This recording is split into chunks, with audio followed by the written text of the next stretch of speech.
You're going to take a light mini band and place it around your knees. It doesn't have to be light, heavy resistance at all. Lighter is actually a little better because you just need a little bit of feedback for your knees to stay a little bit pushed out, but you're not trying to break the band. You're going to get into roughly a 90-90 position with your heels in line with your knees and your knees just a little bit in front of your hips. And then what you're going to do with your feet, I'm going to show you with one foot first so you can see the arch. So right now I'm not doing anything. My toe is going to point forward, and I want you to try to feel that the ball of the big toe and the outer heel can create pressure. So watch my foot. It was relaxed, toes pointing up. I'm going to press through the big knuckle of the big toe and the outer edge of my heel, and you're going to see that arch lift.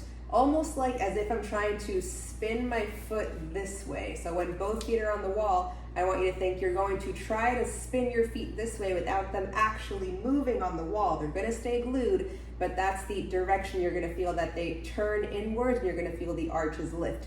So you're going to feel outer part of the heels, balls of the big toe. I'm going to get those arches to lift, and then with that, I'm going to scoop my hips up just a little bit.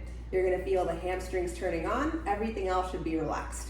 So you're going to feel maybe the muscles of your foot arches helping. The belly is relaxed, my back is relaxed and flat on the floor, and only these guys are what's turned on.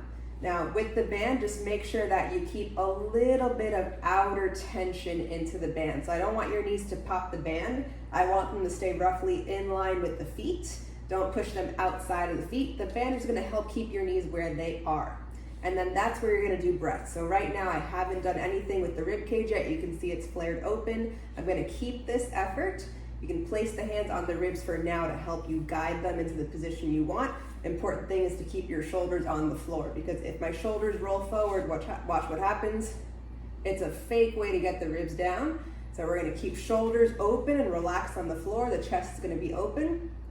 Keep them like that the whole time you're breathing. So watch as I go through the breaths.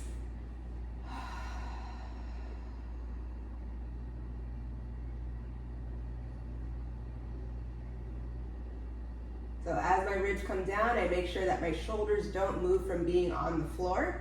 I'm going to pause once I'm done exhaling, seal my lips, don't breathe for 2 seconds, and then let the air in as slow as possible into your nose without rushing it in.